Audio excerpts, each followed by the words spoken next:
Now, this National Geographic program I was telling you about, it features a Aussie bloke called Ken Ham, and to my way of thinking, he's a complete moron.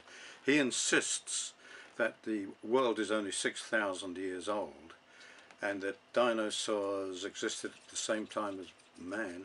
In fact, I believe in his museum, or whatever it is he's created, his gallery, he, he actually has models of children riding on the backs of dinosaurs. I'm not sure about that, but I seem to remember seeing that. Now, what he's decided to do in order to prove the existence of Noah's Ark, in actual fact what he does is the exact opposite. He's building this monstrosity to resemble what he thinks Noah's Ark must have looked like. Where he got the blueprints from, I've no idea. And you can be quite certain it took a long time to draw this thing up. Noah was given 1 year, approximately, by God to build this thing. He, his 3 sons, and their wives. Now, the wives were probably busy cooking and doing other things, but so the chances are there were just 4 men, none of whom were carpenters, none of whom knew anything about shipbuilding. They had 1 year in which to build this massive ark. You know, big enough to house hippopotamus and dinosaurs and elephants and all sorts. And and that's not even mentioning the time it took to gather all these animals together, you know, sort of racing off to... That sound you can hear, that's my doggy scratching. I wonder if he was on board the ark. His grandfather probably was.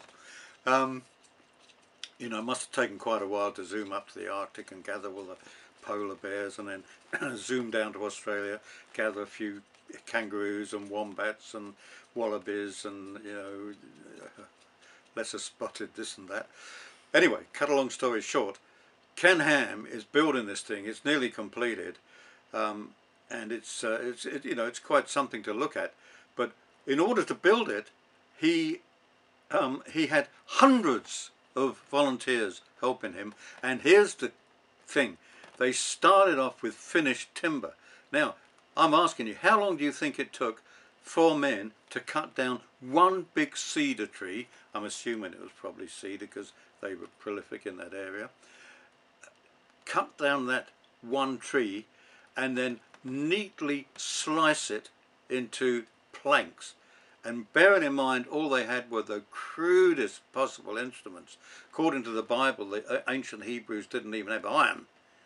That's a long story. I'll tell you about that another time, about how God's army was defeated by the Hills people because the Hill people had chariots of iron while the Hebrews only had chariots of wood.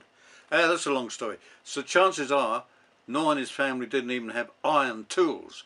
But let's give them the benefit of the doubt. Let's say they had a few chisels and hammers and, you know, axes of some kind. Just imagine how long it would have taken to not only cut a massive tree down, but then neatly slice it into neat, perfectly fitting planks. It would have taken the best part of a year to just deal with one tree. But anyway, Ken Ham bought, you know, hundreds, thousands probably of finished planks, finished timber, and then he had access to all the latest power tools and hundreds of volunteers operating these power tools, and it's taken him almost a year to get this far with all those advantages.